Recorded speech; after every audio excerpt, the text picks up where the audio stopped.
mais vous êtes sérieux là? C'est maintenant qu'on se fasse pirer dans le film? J'avoue que j'aurais préféré que ce soit pendant la scène de danse, hein. Bah, ou la scène du dîner. Ou la scène de la voiture. Oui, bon bref, Nimp, comment on sort de là? Bah, c'était pas ce que j'imaginais comme cinéma immersif. Donc j'en sais rien, quoi. Oh, faut utiliser le film à notre avantage. C'est-à-dire? Bah, courons à l'arrière du bateau. Vite! Mieux. Alors attendez, on va vite au canot de sauvetage pendant que personne n'est au courant pour le glaçon. Allez.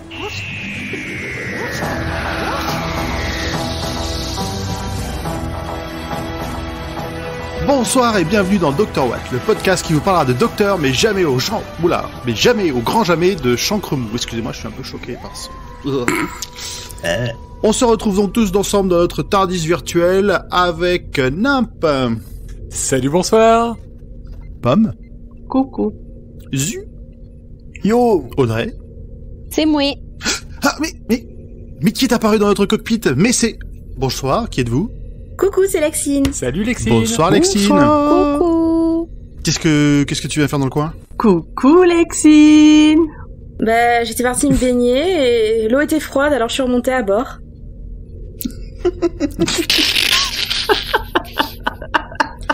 Ah oui, donc tu t'es perdu, tu t'as retrouvé ton chemin, tout va bien. Ok. Mais dis-nous, qui es-tu Lexine? Que fais-tu dans la vie? Quand je suis pas devant un micro, je suis infirmière. Et sinon, j'officie chez Gonbe, le podcast qui parle de la Corée. Mais peut-être qu'on s'est croisés dans les couloirs de Podcut déjà. Ah, c'est bien Oui. possible, ça me dit quelque chose. Mais bien sûr, un podcast de Eh bien, podcast. bienvenue parmi nous, on espère que le voyage ne sera pas trop mouvementé. Est-ce que tu connais un peu Doctor Who, Lexine? Ah oui, comment as-tu découvert Je suis complètement à jour, je suis depuis la sortie de la deuxième série. On va pouvoir parler de la saison 12 alors ou pas? Non, Oh. je suis toujours là. hein. Et c'est qui ton docteur préféré? Ça va être un peu clivant, c'est Matt Smith. Ah, bah voilà, enfin quelqu'un qui a du goût dans cette équipe. Et comment as-tu découvert Doctor Who? En traînant sur les streams de la BBC. Waouh. Ah oui, d'accord, ah, carrément. Non, parce que nous, on est un peu tous Madame comme à la ça, mais... classe. Ah oui, pardon. Je voulais travailler mon anglais au lycée, en fait. C'est pour ça, donc j'ai fini sur la BBC. Très très bonne idée, c'est parfait. Au lycée, Waouh. putain la vache. C'est Comment finir avec un accent écossais? Non, mais grand poil, c'était il y a pas longtemps pour elle. Ouais, bah oui, c'est bien pour ça, ouais. Bah calmez-vous, c'est pas un bébé non plus, hein. Oh. Mais effectivement, c'est une... Bon allez, on en a pour un petit moment, je vous propose qu'on enchaîne et que on passe à la fiche technique de l'épisode avec Nimp. presque, encore un peu. Oui, alors cet épisode s'appelle le Je bug sur le mot voyage en français. The Voyage of the Damned, ou une croisière autour de la Terre. Parfaite traduction. Toujours. Écoute, hein. Comme d'habitude. C'est ça. Et voyage, une croisière. On n'est pas loin. Parce que Damned, ça veut dire terre, surtout en ce moment. Alors, il est sorti pour Noël 2007 sur la BBC et Noël 2008 sur France 4. Il a été réalisé par James Strong et scénarisé par Russell T. Davies. On continue à suivre le deuxième docteur, interprété par David Tennant. Et en compagnon, nous avons Astrid Peth, interprétée par l'Australienne, la magnifique Kylie Minogue. Oui. Stop, j'ai un point Wikipédia, j'ai ouvert ma page Wikipédia sur Kylie Minogue, wikipedia.org/wiki/Kylie_Minogue. Kylie Minogue, née le 28 mai 1968 à Melbourne, est une chanteuse, compositrice et actrice australienne. Présente sur la scène musicale mondiale depuis plus de 40 ans. Tu nous lis pas toute la fiche quand même, s'il te plaît. Ouais. Non, parce qu'elle a une petite carrière. Non, t'inquiète pas, juste l'intro. Kylie Minogue gagne ses premiers galons de célébrité dans le courant des années 80 grâce à son rôle au sein de la série télévisée australienne Les Voisins, Bon, avant de commencer une carrière on dans la l'arrête. pop. Est-ce qu'on l'arrête? Selon Warner Music Australia, elle vend plus de 100 millions de disques à travers le monde, ce qui en fait l'artiste féminine australienne la plus prolifique de l'histoire de la Attendez, musique. je la coupe. Attends, les récompenses, juste les récompenses. Bah, tu peux me couper, ça continue à enregistrer ma piste quand même. Elle est récompensée par de nombreux prix, notamment les Brit Awards, Grammy Awards, World Music Awards and MTV Music Awards. Ce qu'on peut dire, c'est qu'elle est née donc le 28 mai 68, elle a donc 52 ans à Melbourne, qu'elle s'appelle Kylie Ann Minogue. Là, je suis plus dans le truc, attends, j'avance. Et au lycée, on a un autre acteur dont il faut c'est qu'on quand même parle, important donc, de le laisse de la savoir. place. Dans la vie, elle est actrice, chanteuse, compositrice, productrice de musique, productrice de cinéma, styliste de mode. Et elle bosse depuis 79. Elle a une sœur qui est Dani Minogue, que tout le monde connaît. Elle fait 1m52, ça se situe plutôt Je crois qu'on soprano. a eu le topo. Au niveau des labels, elle a bossé pour Amy, Warner Music, Vogue, et Vas-y, enchaîne. Attends, elle fait de la pop, de la synth pop, de la dance pop, du nu disco, du soul R&B et du Bon, bah, moi, contemporain. j'ai Elle a un envie site d'une qui est pomme, www.kylie. Je fais une pause, Sophie. Voilà. J'ai fini, tu peux y aller. Alors, en acteur notable, nous avons Russell Tovey qui joue ici le lieutenant Frame.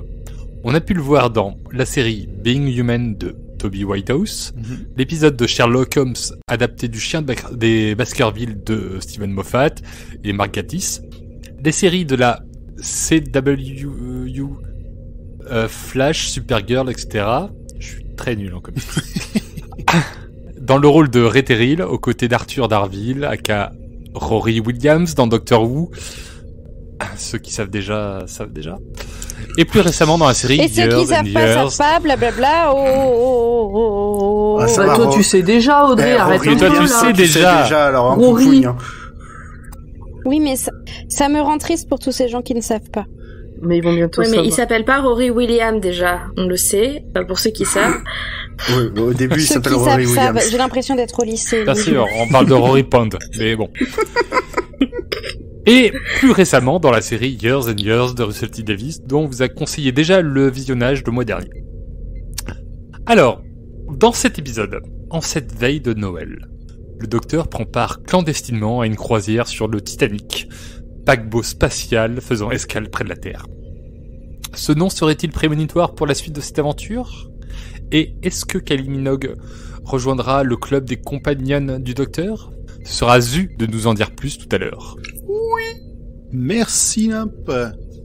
Alors, qu'est-ce que vous avez pensé de cet épisode, de ce spécial Noël dans le Titanic? Eh ben, honneur aux invités. Vas-y Lexine. Alors cet épisode, c'est clairement pas mon préféré et c'est pas mon préféré de Noël.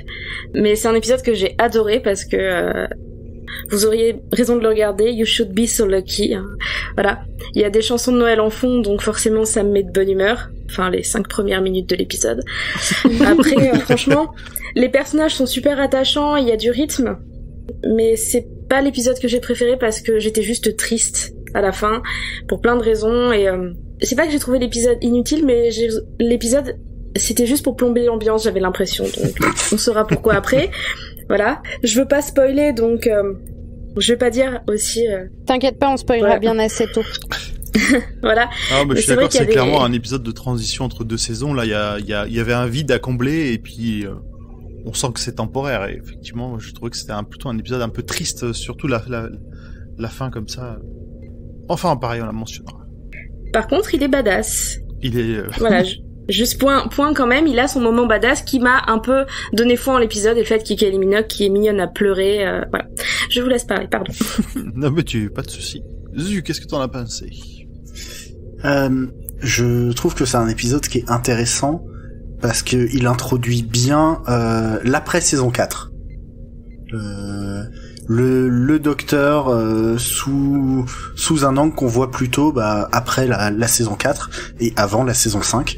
Oui, parce que c'est Doctor Who entre les saisons et sont aussi plus grandes à l'intérieur. Sinon comme d'habitude, c'est un épisode que je préfère quand j'en regarde que un toutes les 2 ou 3 semaines, avec des moments effectivement très badass et bien dark à la fin. Mais je vous en dis plus juste après. Ok. Qui d'autre veut prendre la suite? Moi.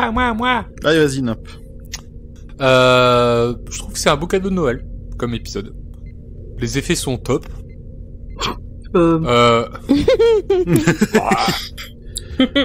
On en reparlera. Non, ça Ouais. va, il y a quelques... tu sens qu'il y a eu Effets, du budget dans le... Il y a eu du budget dans le costumes. Titanic. Décor, on sent qu'on n'invite pas Kylie Minogue pour rien. t'as une fin badass, t'as des personnages attachants que tu suis, ils ont chacun leur caractère. Non, j'ai bien aimé, quoi. Ok. Audrey. Bah. Alors, bah. Ça commence mal. Ah. Franchement, moi, je suis toujours très hypée par les épisodes de Noël. Parce que je me dis à chaque fois ça va être spécial et ça va être cool. Et celui-là, des épisodes de Noël que j'ai vus pour le moment, je trouve que c'est pas le plus sympathique. Et surtout, même si elle est très chou et qu'elle joue bien, Kylie Minogue, bon, c'est pas forcément le personnage que j'adore plus que tout, même si dans l'épisode il y a des moments badass et tout, hein, aucun problème là-dessus. Mais j'ai bien aimé, mais sans plus. Ça m'a pas transcendé. Après, tout le monde sait que je suis hyper difficile et chiante, hein, donc bon. Il y avait même pas Martin. Franchement, t'abuses. Hein. Non, mais c'est un bon épisode. Je me suis bien amusée, mais j'en attendais peut-être plus parce que j'ai beaucoup aimé l'épisode de Noël précédent et j'ai trouvé celui-là moins bon. Voilà. C'est peut-être un des épisodes de Noël les plus, on va dire, les plus oubliables parmi ceux qu'ils ont fait. Ah non, il y a pire. Il y a pire. Mais, enfin, ça reste... Pour moi, les épisodes de Noël, ils doivent être oubliables, en fait. C'est juste faudrait que ce soit juste un one-shot, quoi. Je suis pas totalement d'accord avec toi, Nymph, dans le sens où il y a des épisodes de Noël qui sont one-off, mais qui sont pas oubliables pour autant. Oui, mais c'est la blague aussi, tu vois, là, on a Kylie Minogue qui arrive, on sait pas qui sera la prochaine compagnonne du docteur, ça fait de la blague, tu vois, aussi. Ouais, mais... C'est pas un de mon côté, au début de l'épisode, à aucun moment je me suis dit qu'elle allait rester pour une saison complète, quand même. Hein. Non, moi non plus. Non, mais je veux pas spoiler, mais Non, bon, on en parlera au cours de l'épisode, alors. On peut y croire pendant l'épisode, quoi. On peut y croire. Pomme. Moi, je pense que je l'avais vu qu'une fois, cet épisode. J'avais même pas calculé que c'était Kylie Minogue, la nana. Kylie Minogue fait partie de ces personnes dont le visage ne se marque pas dans ma mémoire. Voilà. Si tu me dis pas, ça c'est Kylie Minogue, ou si je la vois pas dans un truc que je connais déjà que c'est elle, genre ses clips, je la reconnais pas. Bon, mais après c'est pas ça qui fait, c'est pas Kylie Minogue qui fait tout l'épisode. Il change parce qu'il est très noir par rapport à d'autres. Mais ouais, pour moi il est ouais, ok, c'est joli, les décors sont jolis. On te sent bien convaincu par cet épisode. Ouais, non, voilà. Osef, un peu Osef, quoi. Je l'ai pas trouvé nul, hein, mais ouais. Osef. Ok. Non, bah très bien. Après, la noirceur de l'épisode, c'est aussi une transition... J'en profite qu'Audrey l'entend pas. C'est une transition aussi qui va vers Matt Smith, en fait. Qui, lui, est beaucoup plus sombre. Donc c'est vrai que je trouvais ça cool. Dis plus rien, elle est revenue. What? Alors... Ils vont pas pouvoir réagir. On peut pas réagir, c'est pas possible. On ne parle pas des saisons suivantes. Je vais quand même réagir. J'ai dit, je pense, quelque chose d'assez similaire, mais je ne poussais pas jusqu'à Matt Smith, je m'arrêtais quand même avant. Oui, aux épisodes spéciaux. Qui sont pour le coup... c'est chiant, bien déprimant barre. Comme celui-là. Non, mais j'ai quand même du mal. Matt Smith, c'est plus sombre. Il y a des passages un peu dark dans Matt Smith, mais... Ouais, mais ça reste le docteur qui a choisi d'oublier, quoi. Je m'en souviens pas. Non, on prend trop d'avance. Bref. On prend trop d'avance. Grand poil, ramène-nous sur cet épisode. Tout à fait. Bah écoutez, moi j'ai dit un peu mon avis un peu tout au long, donc je pense que j'ai pas besoin de réinsister dessus. Hein, j'ai bien aimé l'épisode, ça m'a fait plaisir de le revoir. Et je vous propose qu'on enchaîne du coup, et qu'on passe le micro à Zu. Oui, c'est moi. Alors, petit rappel, dernier épisode de Noël dont nous avons parlé, notre cher invité, Monsieur Thomas, trouvait qu'il se passait plein de choses, et ben dans celui-là, vous allez voir, il s'en passe encore plus. Bisous Thomas.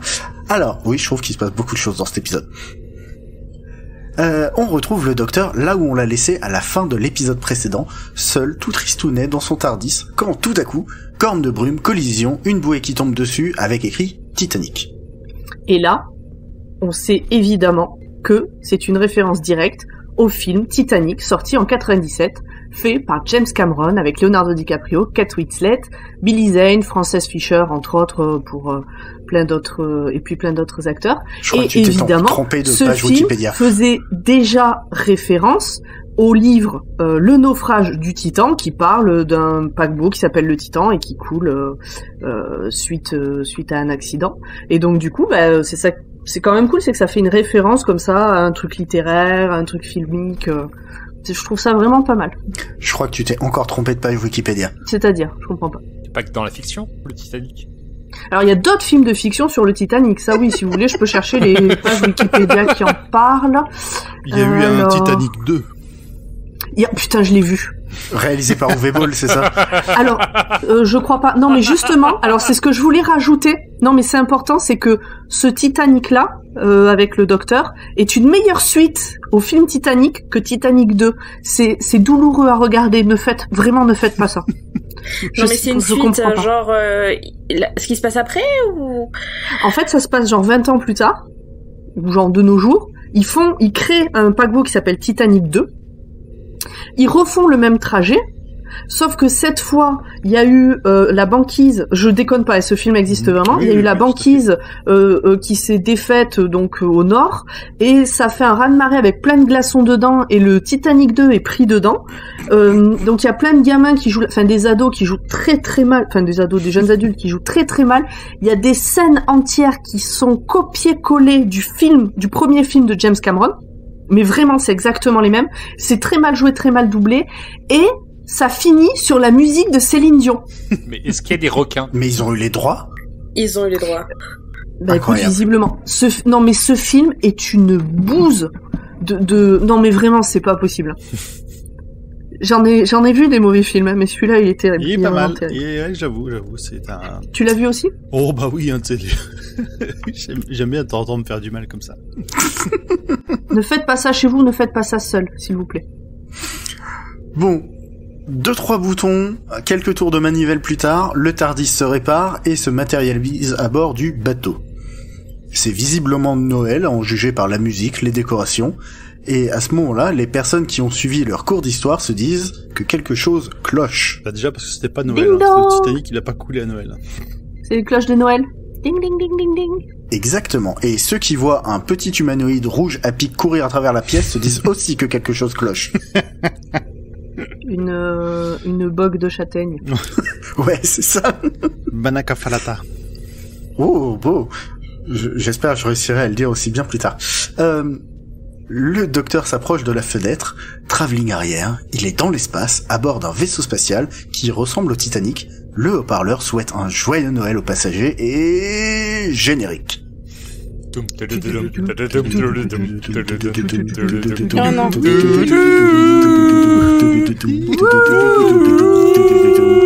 Même moi, ils me font mal, hein, vous savez. Non mais j'ai déjà participé, puis après je regrette. Meilleure interprétation pour Pomme, quand même. Je tiens à préciser que mon Audacity m'a signalé que je n'avais jamais saturé. Oh, waouh. Wow. Bel exploit. On revient sur le bateau, où le docteur a enfilé un smoking pour passer inaperçu, ou nous donner des chaleurs. Bon. Quoi? Mais enfin, avec ces petites taches de rousseur là sur le nez et tout. Oh là là. Ces taches de rousseur sur le nez? Bah. Oui, il a des petites taches de rousseur. Je l'ai pas vu en HD. Moi non plus. Mais je les ai vus quand même. Vous râlez quand vous voyez Jacques Harkness tout nu et là vous fantasmez sur le docteur en tuxedo. Il faut savoir. Je sais pas si je préfère. Ah, je sais pas ce que je préfère, tiens. Le docteur pour la vie et Jack pour s'amuser comme ça de passage. Pour le samedi. Pour une nuit. Ne dis pas qui tu tues. Ne dis pas que. Parce que c'est Fuck, Marry, Kill le jeu.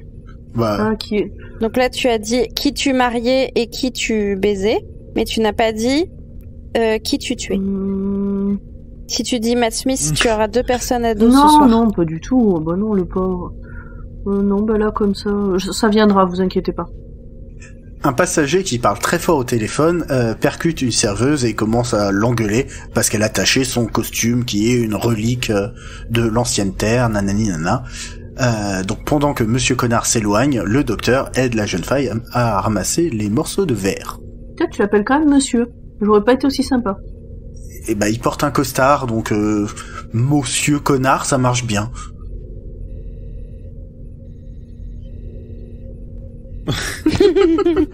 Non, n'empêche qu'on s'aperçoit qu'ils ont quand même reproduit assez fidèlement le décor, le feeling du bateau à l'ancienne. Il y a même des affiches ou des placards qui te donnent des listes de compagnies de vapeur, de machin qui sont vraiment d'époque. Les mecs sont à fond dans la reconstitution.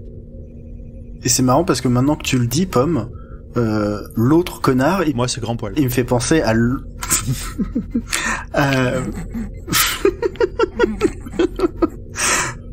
Maintenant que Pomme le dit, l'autre connard me fait penser à l'autre connard dans le film Titanic. Mais celui oui, qui doit se marier avec Rose et... Oui. C'est... Mais oui, c'est une adaptation du film.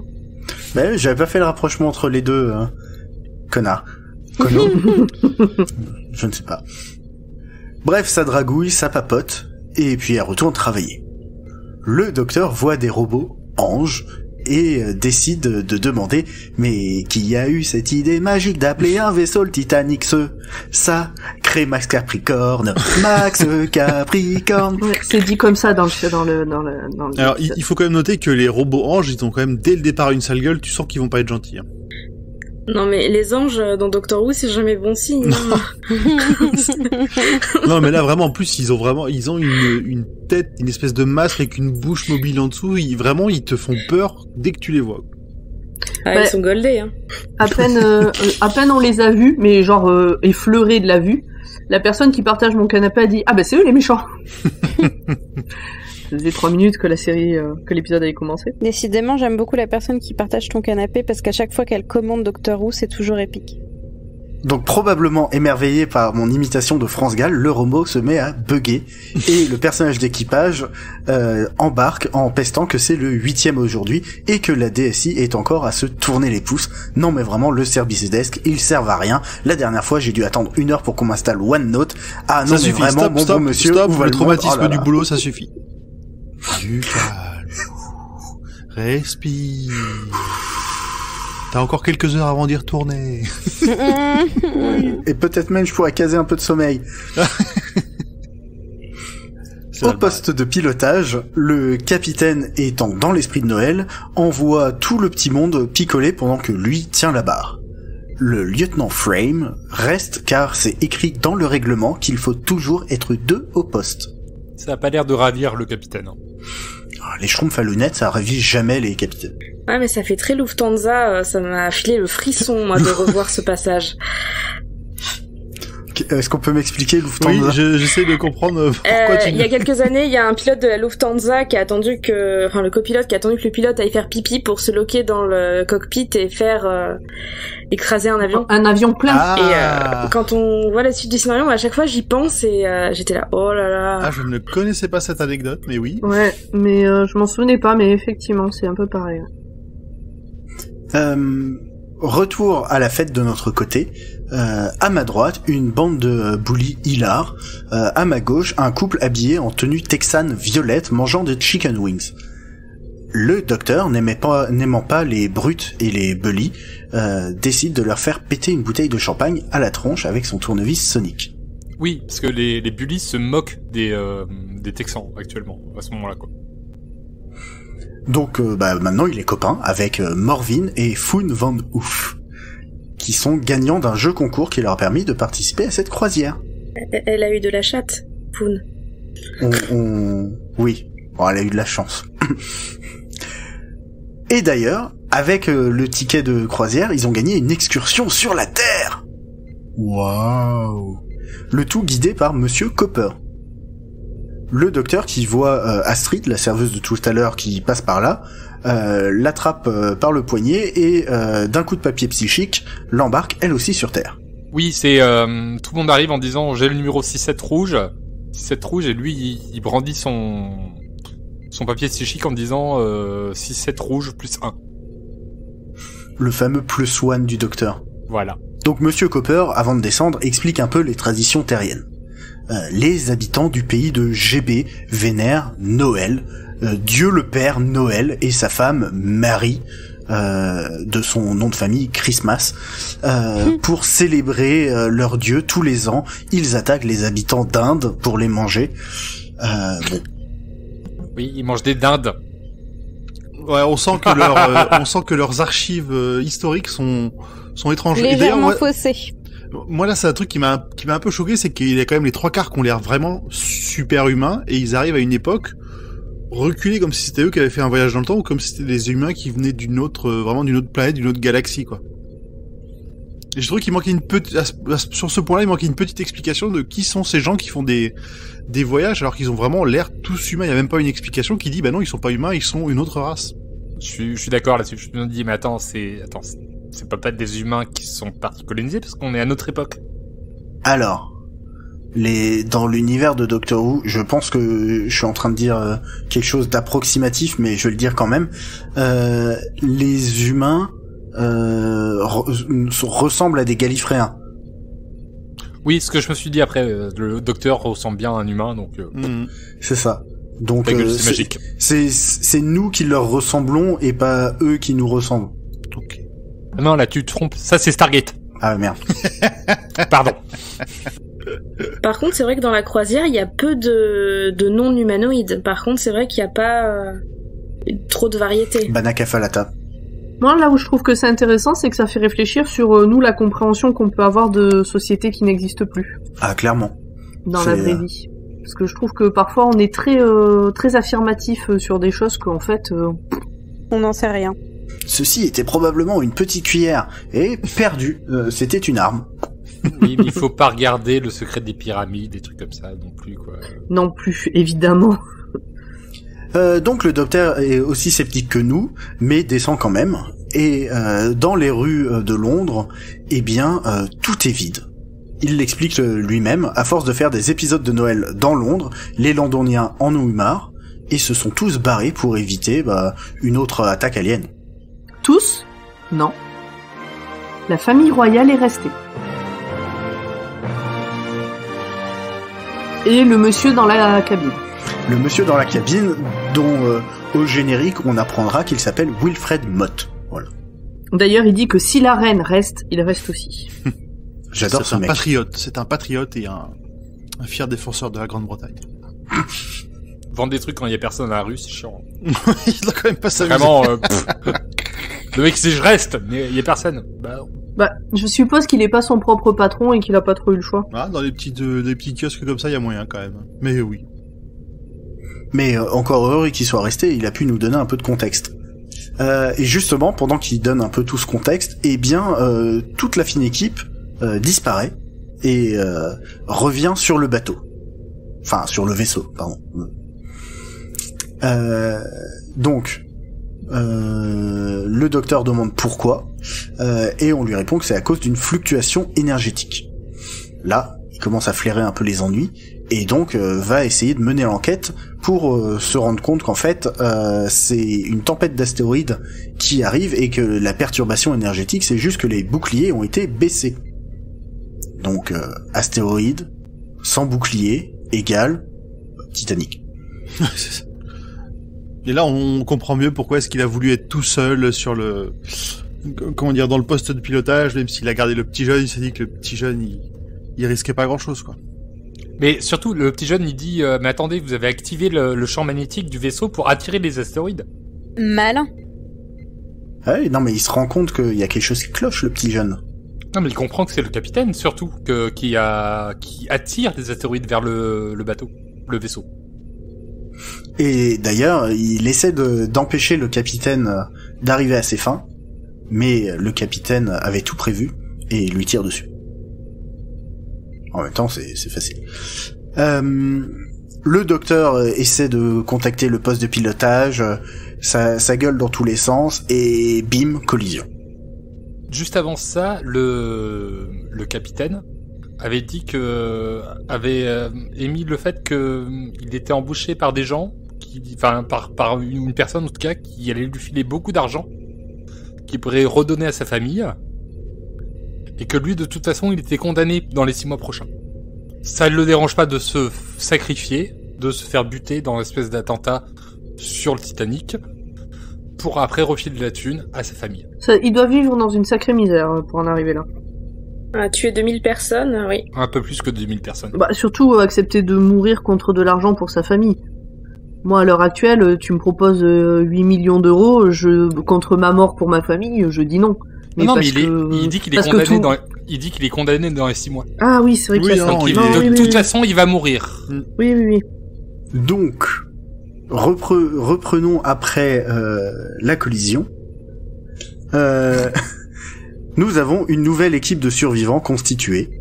Donc, à la tête du groupe le Docteur, comme d'habitude. En second, nous avons Monsieur Connard, qui évidemment devait survivre, parce que il fallait bien quelqu'un vers qui concentrer toute notre haine. Bah oui, attends, c'est normal de laisser les personnages antipathiques, ça crée souvent des rebondissements pour la suite, quoi. Il va forcément les trahir, j'en suis sûr. Monsieur et Madame Van Hoof, Monsieur Copper, Astrid, évidemment. Les Van Hoof, c'est les Texans. C'est ça. Les Texans, en plus, c'est les Texans QTRE qui ont gagné un concours, donc eux, ils sont vraiment là pour... ils doivent être gentils. Eux, c'est le côté sympathique. C'est ça. Et évidemment, le petit alien à pic rouge, le bien nommé Banaka Falata. Joli. À tes souhaits. Merci. Il n'est pas Raxocorico Falapatorien. Oh, doublette. C'est toujours ça. C'était juste pour la frime. Je suis sûr que tu l'as noté sur un papier à côté. Même pas. Tu t'es entraîné ? Oui, beaucoup.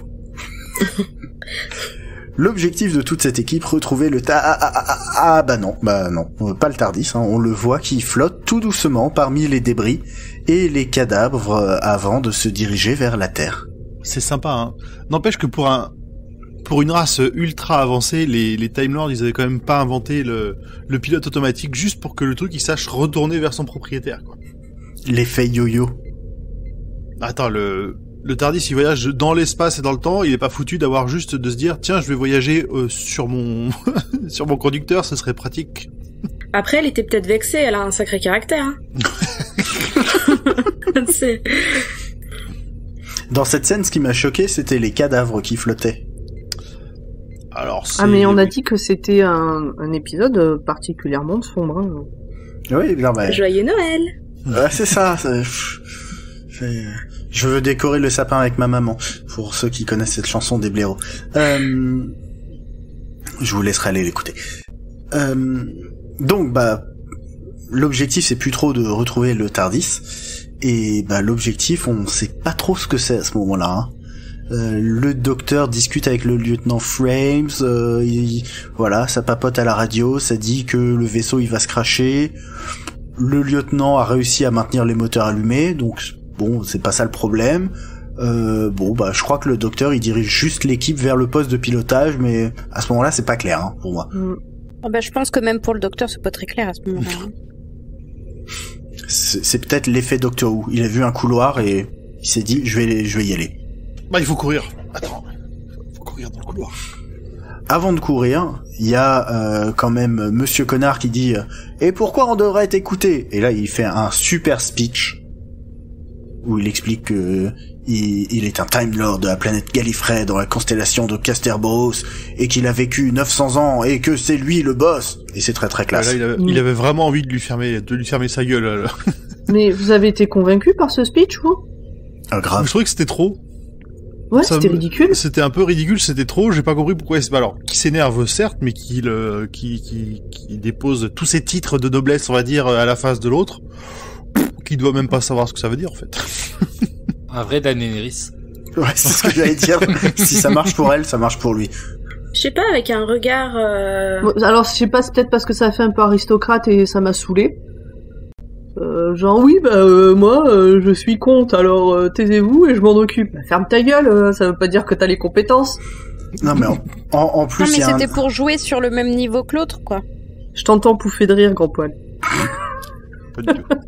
Mais je suis d'accord avec Audrey. Hein. Je pense que c'était aussi pour se mettre au niveau en disant que si l'autre il veut faire comme il est, on va dire bourgeois, la noblesse, il peut avoir plus de titres que lui. Ouais. Oui, évidemment que ça doit être ça, mais bon. Non, mais puis en plus, il y a toute la réalisation qui essaie de te crier épique dans tous les sens.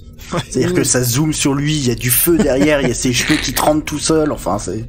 Ça sera moins subtil plus tard. Ouais, mais moi je suis bon public, j'ai trouvé ça rigolo. Enfin, j'ai trouvé moi je suis ça... assez client aussi. Mais bon, donc toute la petite équipe se met en route. Donc ils savent pas où, mais ils y vont. Sur le chemin, on découvre, d'abord avec stupéfaction, que Monsieur Copper n'a aucune connaissance par rapport à la Terre, et qu'il est juste colporteur à la retraite, et en fait sans retraite surtout. On découvre aussi que Madame Van Hoff a pris un crédit sur 10 ans pour multiplier les participations au concours, et donc elle a fini par gagner. Ce qui fait bien marrer son mari, parce que du coup il se dit, vu la situation, on va pas en pleurer. Elle a passé plus de 5000 appels. Elle dit que c'est plus de 10 ans de trucs, puisqu'ils disent qu'ils pourront jamais rembourser. Et lui, il rigole, il dit, il aime, quoi, c'est trop mignon, quoi. Il est en mode, c'est pas grave, quoi. Ils sont trop bien tous les deux. C'est adorable, ouais. Autre révélation, on apprend que Banakafalata est un cyborg. Oh no! Honnêtement, de la part d'une châtaigne qui parle, j'étais plus à ça près. Il y a la personne qui partage mon canapé qui l'avait deviné, qui a dit « Mais c'est quoi ce truc qui parle avec une voix de cyborg? Là, on dirait R2-D2. » Ah ouais? J'étais là « Ah bon, tu Très fort, très fort. Et après, nous partageons nos canapés avec des personnes exceptionnelles. Et pour une fois que c'est pas moi qui fais le point Star Wars. C'est vrai, et qu'il n'y a pas Pomme pour dire « Mais non oui. On a dit cyborg, pas droïde, c'est pas pareil. C'est pas pareil. C'est pas du tout la même. En plus, là, dans cet univers-là, les cyborgs, c'est une minorité opprimée qui viennent juste d'obtenir des droits, si j'ai bien compris ce que disait... Maintenant, ils ont même le droit de se marier. Ce que disait Kylie. Et le dernier point que l'on découvre, c'est que Monsieur Connard est un connard. Jusqu'au bout, c'est vraiment un sac de merde, mais jusqu'au bout. Parce que vraiment... on peut avoir de l'espoir pour la fin. On en apprend sur tous les personnages, sauf sur lui, quoi. Lui... c'est son seul trait de caractère. Ah oui. Et puis il le fait bien, hein. C'est vrai. Dans les décombres, ils tombent sur un ange. Donc ils espèrent pouvoir avoir de l'aide. Et en fait, l'ange commence à vouloir les tuer. Il brille. Oui, il utilise son auréole comme d'une arme, un peu comme dans Tron. Ouais, c'est ça, c'est un disque... un disque laser. Un compact disque. Ouais.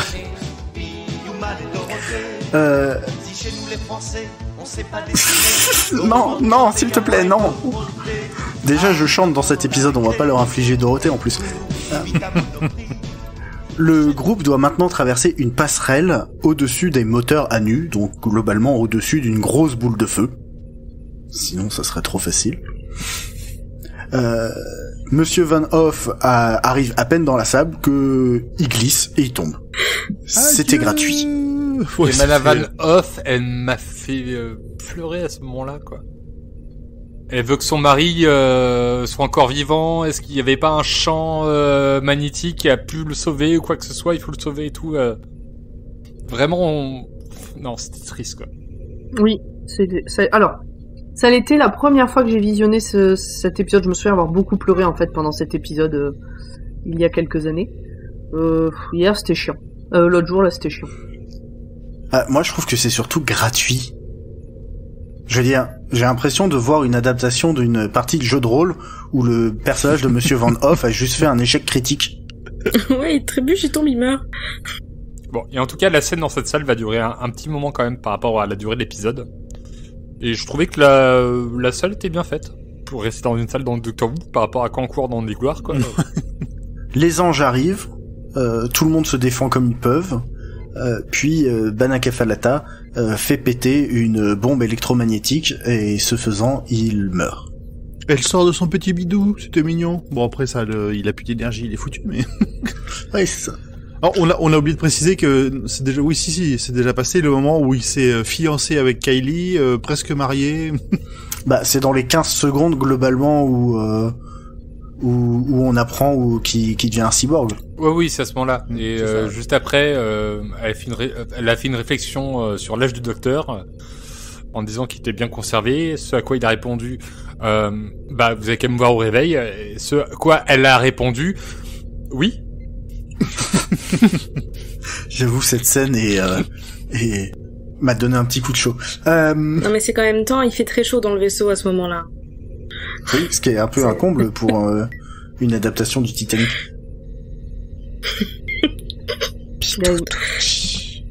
En tout cas, il est pas resté sur la planche, monsieur Van Ouf.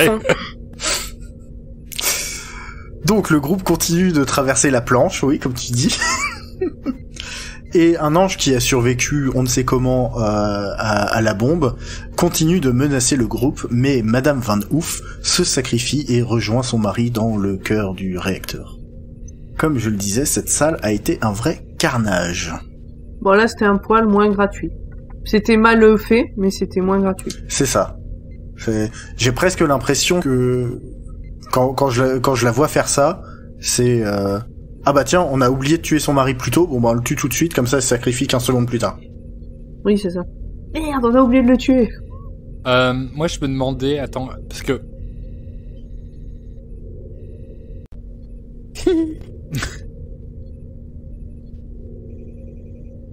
De toute façon, il peut plus voler parce qu'il s'est fait défoncer par le MP. Donc voilà, c'est donc juste elle le poussait, c'était bon. C'est un acte désespéré. J'ai pas compris l'histoire de la corde à linge. Elle s'accroche à l'ange pour le faire tomber avec elle, ouais. Alors qu'elle aurait pu juste le pousser. Ouais, mais peut-être qu'elle l'a pas en tête. Tu vois, elle l'a vu revenir 2 fois, donc autant elle sécurise le truc. Ouais. Pas convaincu. Moi, je l'ai plus vu comme ça, tu vois. Puis, bon, il y a plein de choses qui sont pas cohérentes dans cet épisode, de toute façon. Donc... Bah, je crois que je suis pas la seule à avoir été emballée par cet épisode, c'est bien. Oui, t'étais pas là quand j'ai dit que c'était Osef total pour moi. Cool. Bon, à ce moment-là, le groupe décide de se séparer, histoire de faciliter ma narration. Le docteur se dirige vers la source des commandes des anges pour tirer tout ça au clair. Et Monsieur Connard, Monsieur Cooper et Astrid vers le pont principal, armés du tournevis du doc et de l'EMP de feu Banacafalata. Oui, j'ai beaucoup mis Banacafalata parce qu'une fois que je me suis rendu compte que c'était facile à dire, bah je me suis dit pourquoi pas. Autant profiter. Arrivé sur le pont principal, Astrid prend un des bracelets de téléportation qui leur avait servi d'aller sur Terre et décide d'aller aider le docteur. Pourquoi est-ce qu'elle y va tout seul et que les autres viennent pas avec? Encore une fois, facilité de scénario. Oh. Le docteur, dans la cale, est encerclé par des anges et il utilise une commande vocale pour les forcer à l'emmener à leur leader. Oh, je sais. Mais non, mais je sais, depuis tout à l'heure, tu parles de choses, je me souviens pas. Je me suis endormie un moment, en fait, devant cet épisode. Sérieusement? Alors on a même pas parlé de la règle du code 1 de sécurité, des 3 questions, quoi, aussi. Bah, c'est cette scène-là, tu peux en parler si tu veux. Bah, je m'en souviens pas. Et en fait, je devais du coup revoir les 2-3 scènes qui me manquaient, puis j'ai oublié que je m'étais endormie devant. Pour vous dire à quel point il m'a passionné. Donc en fait, à 2 reprises dans l'épisode, le docteur utilise le code de sécurité, le code 1 au final, donc on voit le docteur balancer ça, et il demande aux anges, en fait, il a le droit de poser des questions aux anges, ce à quoi il répond. Et au deuxième coup, parce qu'il s'est fait niquer un peu sur le premier coup sur le nombre de questions, le deuxième coup il y va, il fait « Ah, machin, est-ce que je peux utiliser le code pour poser la question ?» On répond « Oui ». Et c'est genre, ça compte la première question. Je dis « Non, c'est pas ça, est-ce que je peux revenir en arrière ?» Non. Deuxième question, c'est « Ah, putain, je me suis encore fait niquer, il me reste qu'une question à poser. » Et donc la question qu'il pose, c'est est-ce que la solution de ce qui se passe actuellement est dans mes départs. Est-ce que ah bah là je pourrais rien faire pour toi. Est-ce que la source de votre commande se trouve dans la cale? Le pont 31. Ou la cale 31. Voilà. Et la manière qu'il utilise, enfin le loophole, le trou dans le scénario. Le trou dans le scénario, voilà, qu'il utilise pour que les anges ne le tuent pas, c'est qu'il n'est pas passager à bord. Les anges ont pour consigne de tuer tous les passagers. Lui n'étant pas dans le registre, eh bien ils ne peuvent pas le tuer. Ils doivent l'emmener à la plus haute figure d'autorité qui se trouve sur le pont 31 ou 41, je ne sais plus, bref, dans la cale. J'avoue qu'il me manque peut-être des morceaux moi aussi quand même. Hein. Je me suis pas endormi, mais j'ai dû drifter à un moment, je sais pas. Pont 31 qui était marqué noir sur le plan du bateau ouais. Et dont il a parlé avec Frame. Qui lui dit tiens c'est bizarre, les scanners ne marchent pas là-bas. Et donc il se dirige vers cette zone sombre. Du scénario, du plan, du bateau, on ne sait plus. De mon résumé probablement aussi. Ou des rêves de pommes. Il arrive au fond de la cale et se retrouve confronté à celui qui a eu cette idée magique d'appeler un vaisseau le Titanic. Sacré Max Capricorne, Max Capricorne. Heureusement que ce personnage n'apparaît que 2 fois. Franchement, j'ai failli, quand il est apparu, j'ai failli croire que c'était Davros. On est pas loin. J'avoue. Davros du pauvre. Hein. Le Davros du pauvre. Ouais. Parce que justement, c'est. Alors, par mais contre, vachement bien fait. Par contre, ça fait partie des choses qui donnent du charme à cet épisode. C'est des trucs comme ça qui sont du typique Doctor Who, fait avec 4 bouts de ficelle, les fonds de tiroirs de trucs et de machins un peu kitsch. Ça, pour moi, ça fait partie du charme de Doctor Who. On a quand même Wally avec une tête chauve à la moustache. Oui. Le petit détail que j'ai adoré, c'est sa dent. Ah oui, elle brille dans la réalité aussi, comme dans ses pubs. Le petit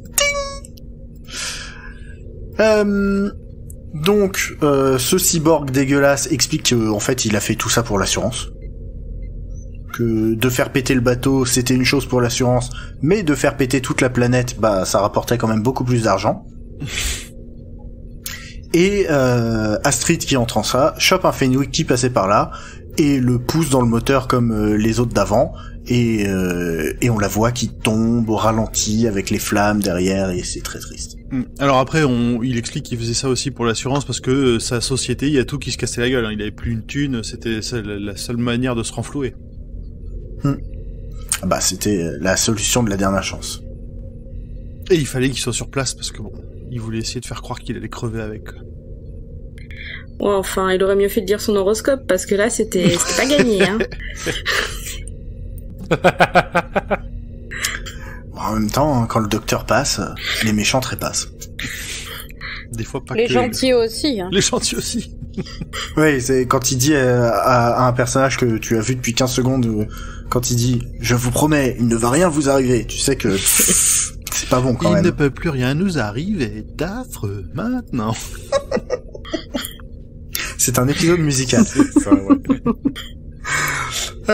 Bref, c'est la mouise. Le vaisseau va se cracher sur la Terre. Attendez, je viens d'avoir une révélation. Excuse-moi, Zu. Oui. Est-ce qu'il y a des épisodes musicaux dans Doctor Who? Non, c'est triste. Non. Hélas. Il y a un docteur qui joue de la guitare à un moment, mais à part ça... À chaque saison, c'est dans... Déçue. Si, il y a un épisode musical. Il y a un épisode musical. Si. Ah bon? Enfin, un épisode de Noël qui est un peu musical, si. Alors, il y a un épisode de Noël où la musique tient un rôle important, mais aucun des personnages... oui, les poissons. Le docteur, il chante pas. Il y a effectivement... La musique, c'est mon épisode de Noël préféré. Pareil, c'est mon préf, j'ai regardé 1000 fois. C'est avec Matt Smith et je pose mon... C'est avec Clara? Non. Putain, mais je m'en souviens pas. Il y a des requins qui nagent dans l'atmosphère. On en parlera à ce moment-là et je le réserve. Je me le mets de côté, si vous voulez bien. What? Ah. C'est ton blink à toi? C'est mon blink si à moi. Si vous manquez d'invités, n'hésitez pas, hein. Je vais réserver les 3/4 des épisodes avec Capaldi, hein. Ça va, on n'y est pas. Je serai plus là. Bref, c'est la mouise. Le vaisseau va se cracher et buter la moitié de l'humanité. Et à ce moment-là, gros ta gueule, c'est magique, le docteur claque des doigts et les anges le portent et l'emmènent au poste de pilotage en explosant le plafond avec les mains. Voilà. C'était assez magique cette figure christique que nous fait le docteur là. Ouh, il se fait emmener par les anges dans un halo de lumière. Avec la musique très religieuse, elle aussi, avec les chœurs, l'écho. C'est tellement ridicule. Oui.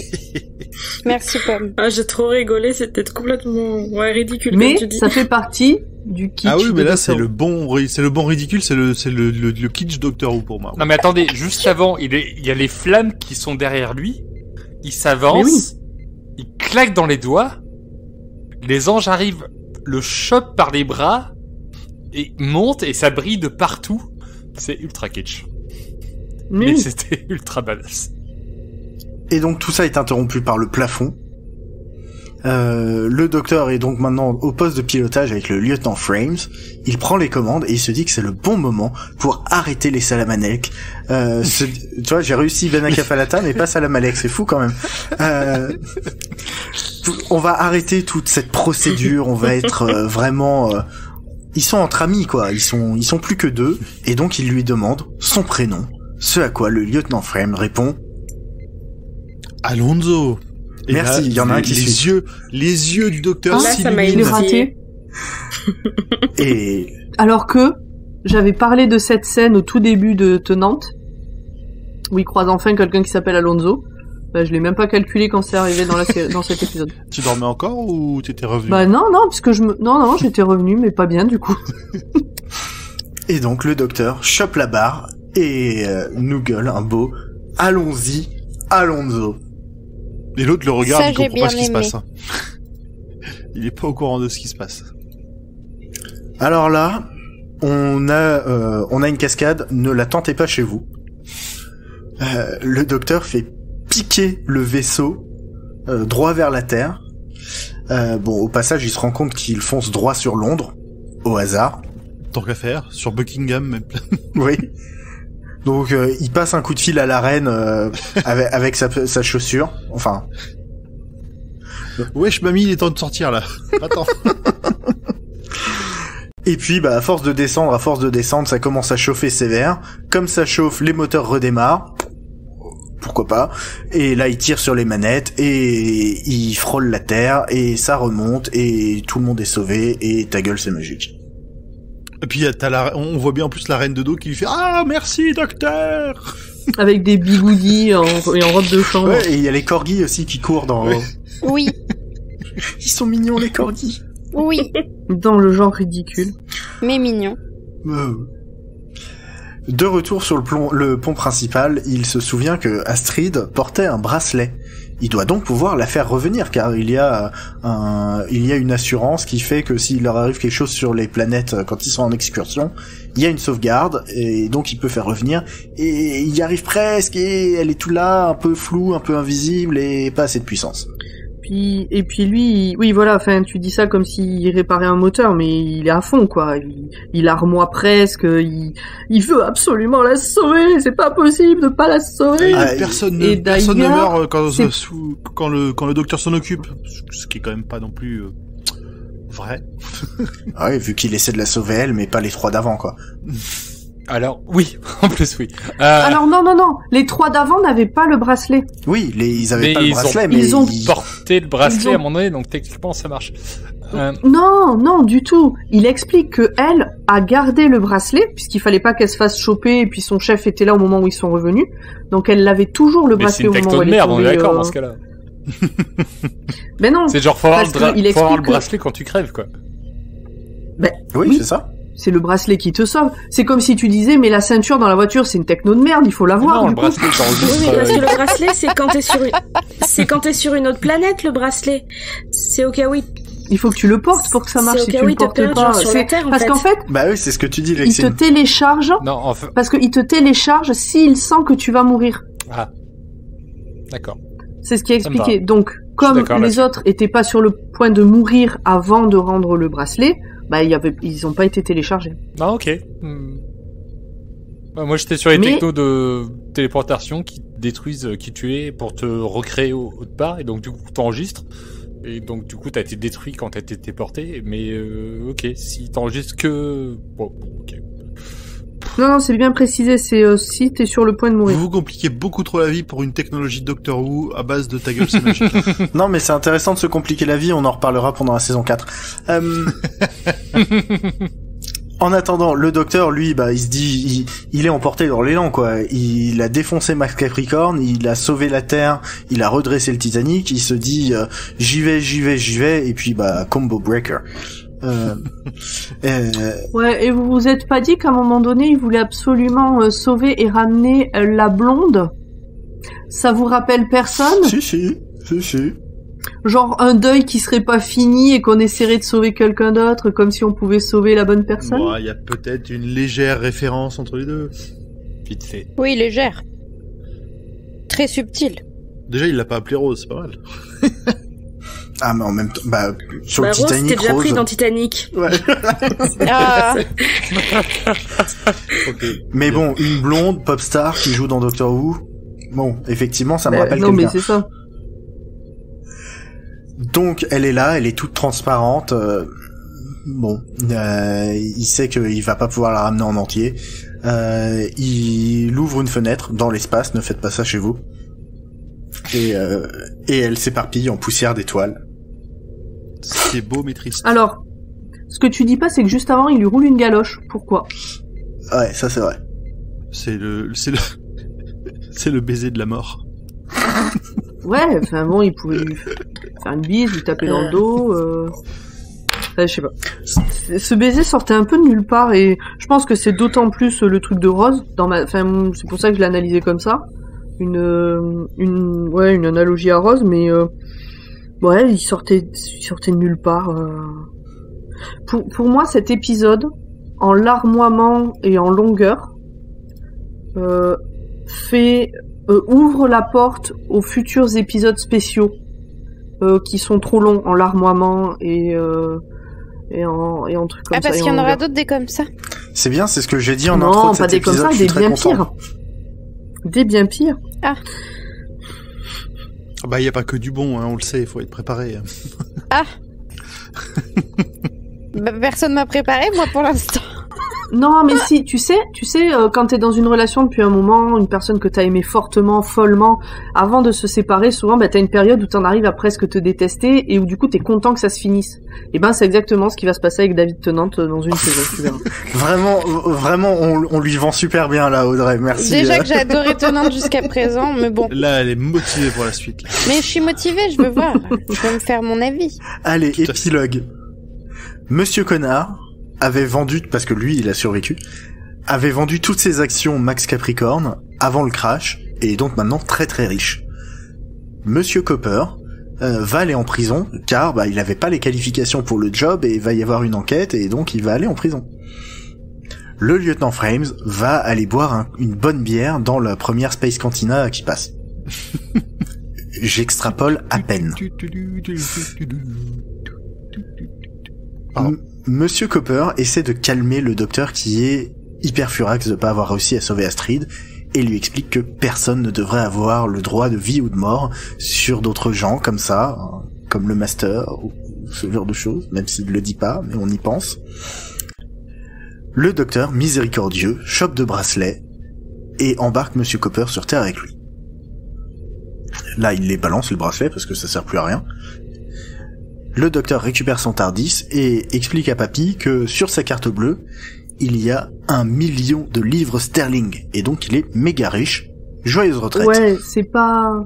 Tu sens que le docteur, il est prêt, il prend la carte et tu sens qu'il est prêt à mettre des sous un peu, à la modifier avec son tournevis sonique. Mais il a pas besoin. Et mais en fait, il a pas besoin parce que l'autre lui dit je savais pas trop, alors j'ai mis 1 million de livres ou un truc comme ça. C'est un peu genre pour les cadeaux, un peu d'argent machin. de poche. Voilà, c'est ça. Et donc le docteur il dit mais attendez, vous vous rendez pas compte, ça correspond à je sais pas combien de crédits. Donc là tu fais mais je suis riche. Donc là il le met en garde de pas faire trop de vagues quand même parce qu'il vient d'une autre planète, donc il est un peu plus avancé technologiquement et puis après il le libère. Il me fait rire aussi quand il dit c'est la Grande-Bretagne et donc de l'autre côté de la Manche il y a la Grande France et la Grande Allemagne. Et le docteur qui dit non, il n'y a que l'Angleterre qui est grande. Only Britain is great.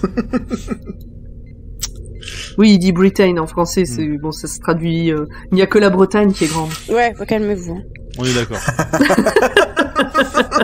Pardon, j'avais oublié. Le docteur décolle vers de nouvelles aventures, mais il est tout triste quand même.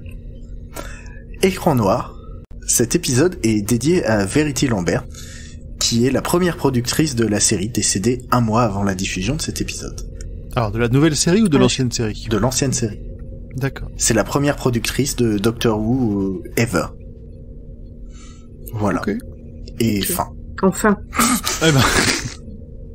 Merci Zu pour ce résumé très très détaillé. Je pense que tout le monde a pu suivre l'épisode, même s'il le connaissait pas bien. Donc ils sont endormis devant. T'as fait que 3 pages pour 75 minutes, t'es sûr que va y avoir tout dedans? Moi je dis... Ouais, je pense qu'il y a largement de quoi faire.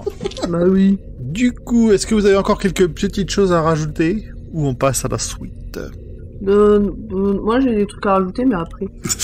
Bon. Oui, comme dans ce cas-là, si personne d'autre, si tout le monde préfère se taire à jamais, on va passer aux détails que vous avez probablement ratés. C'est la première fois que vous voyez cet épisode, mais pas nous. Qui se lance? Eh ben, je vais commencer. Alors, saviez-vous que le vendeur de journaux courageux, il ne devait pas réapparaître à la base dans la série, mais la maladie d'un autre acteur fit que, il fut choisi pour un futur rôle dans la saison 4. Oui. Ouais, quel rôle? Ah, quel rôle? Tu verras. Ah, mais à ce moment-là, ils savaient pas ce qu'ils allaient en faire. Non. Okay. Non, c'était juste un personnage qui était là pour la série. Ok, quoi, d'accord.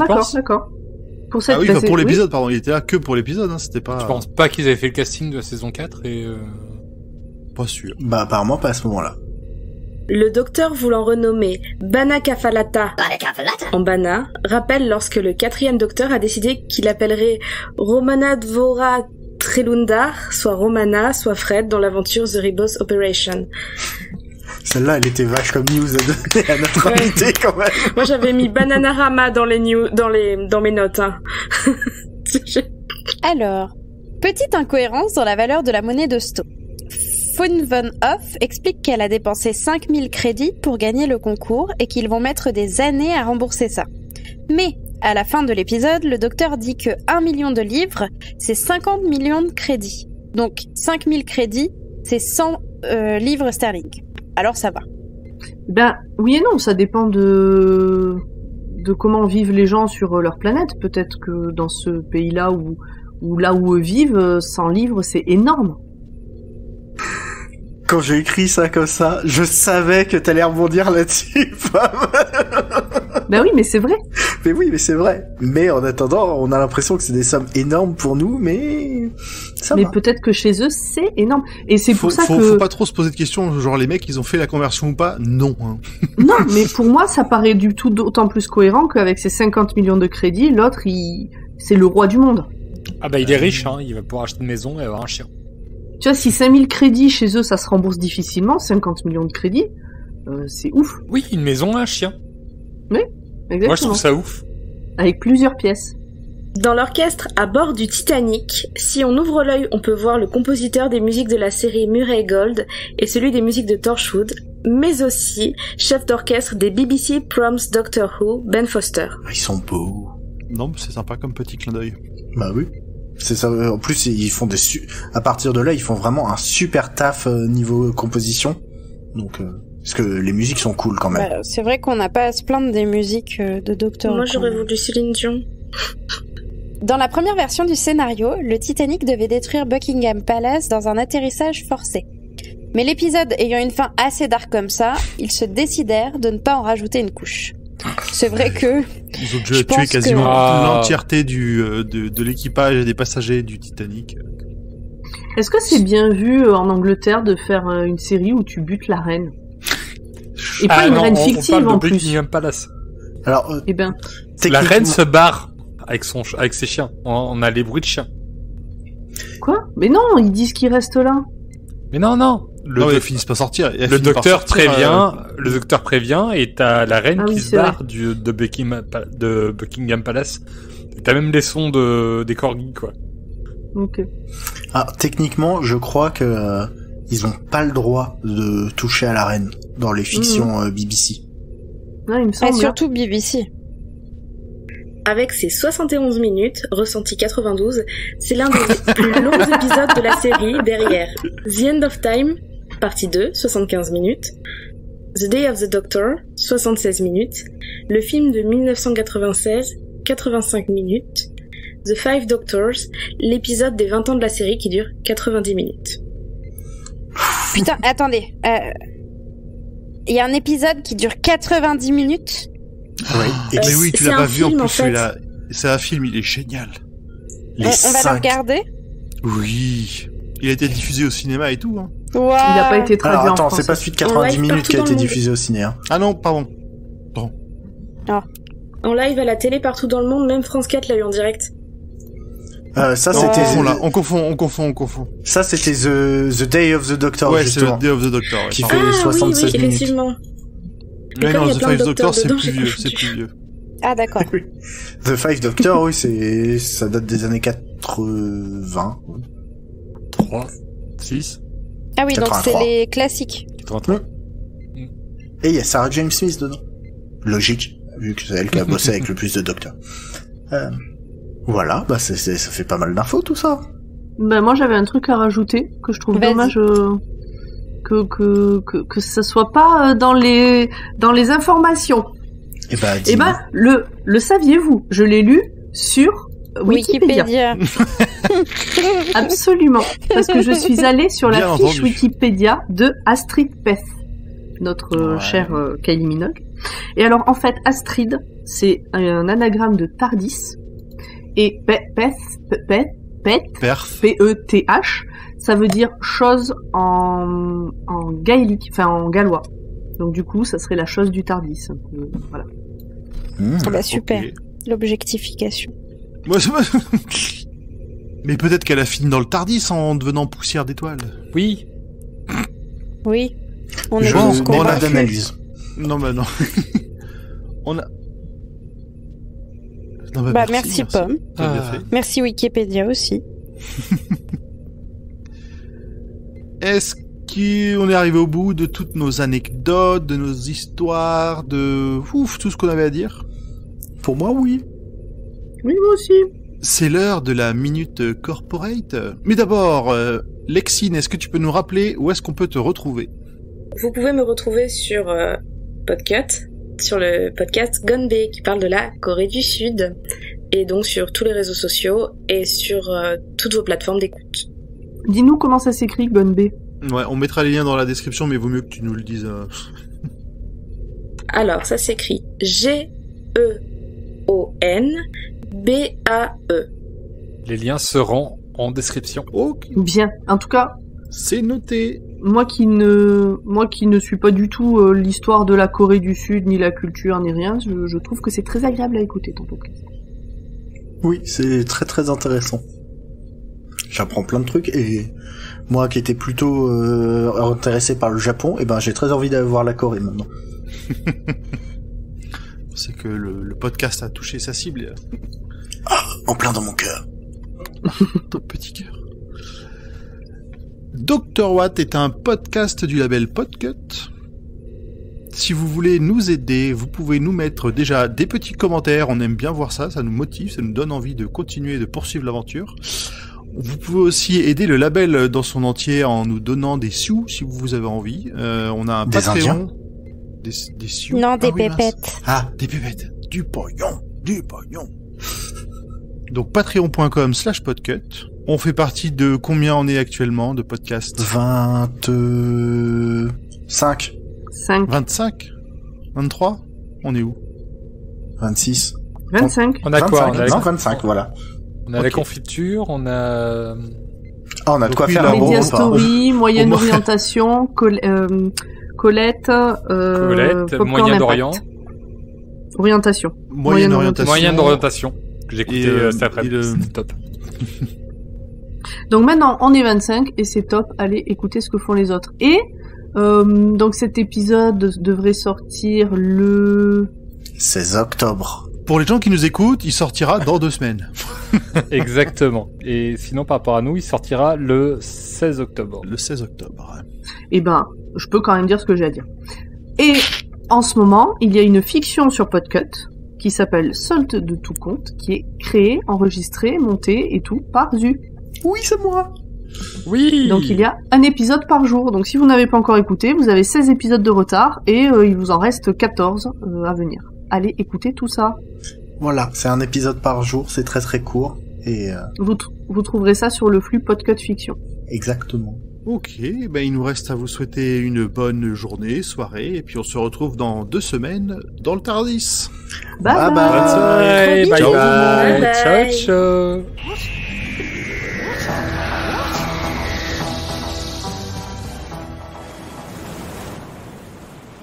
One eternity later. Jacques? Vraiment, tu fais quoi, là? Mais si, viens! Je te dis qu'il y a de la place pour 2. Allez, Jacques, fais pas le nigo. Monte sur cette porte ou je te fous en râteau. Jacques? Bon, maintenant que le bateau il a coulé, on fait quoi? Jacques? Bah, faut qu'on trouve un moyen de sortir de ce film. Viens, j'ai une idée pour ça chaud. Listons les options. Jacques? On peut attendre les secours. C'est vraiment plus drôle. Tu te souviens dans quel état il est, Jack, quand les secours ils arrivent? Ouais, Si le mec dans le tonneau là-bas, il arrête pas de nous fixer depuis 20 minutes, j'ai peur. Vraiment, Attendre la fin du film? Allez, Jacques, s'il C'est te plaît. pas genre exactement la même Bon, chose. bravo, t'as gagné, je Ah l'ai ouais, gagné. ouais, c'est vrai. T'es le plus fort en apnée.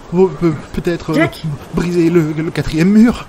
Mais qu'est-ce que tu dis? Qu'est-ce que t'entends par là? Plus grand chose, j'ai de l'eau qui a gelé dans les circuits.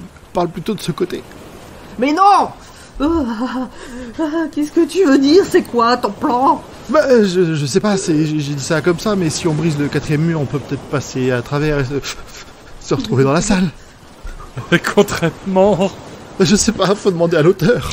Très chères auditrices, très chers auditeurs, toute l'équipe se joint à moi pour vous remercier de suivre nos aventures depuis déjà 3 saisons. Mais qu'est-ce qu'il dit encore? Si vous voulez sauver nos héros, pensez à nous envoyer un commentaire sur les applications de podcast et à nous mettre 5 étoiles. Mais des étoiles, y en a plein le ciel, c'est pas ça qui manque! Sans ça, nous serons bloqués à jamais, condamnés à revivre le naufrage du Titanic et les chansons de Céline Dion. Voilà. Je savais que tu étais l'homme de la situation. J'ai rien compris. Moi non plus. Mais qu'est-ce qu'on fait? Le film ici est bientôt fini, mais après je crois qu'il passe Alien, alors ça vous tente ou... Non, non. Ah putain, mais c'est comme ça que ça fonctionne en fait.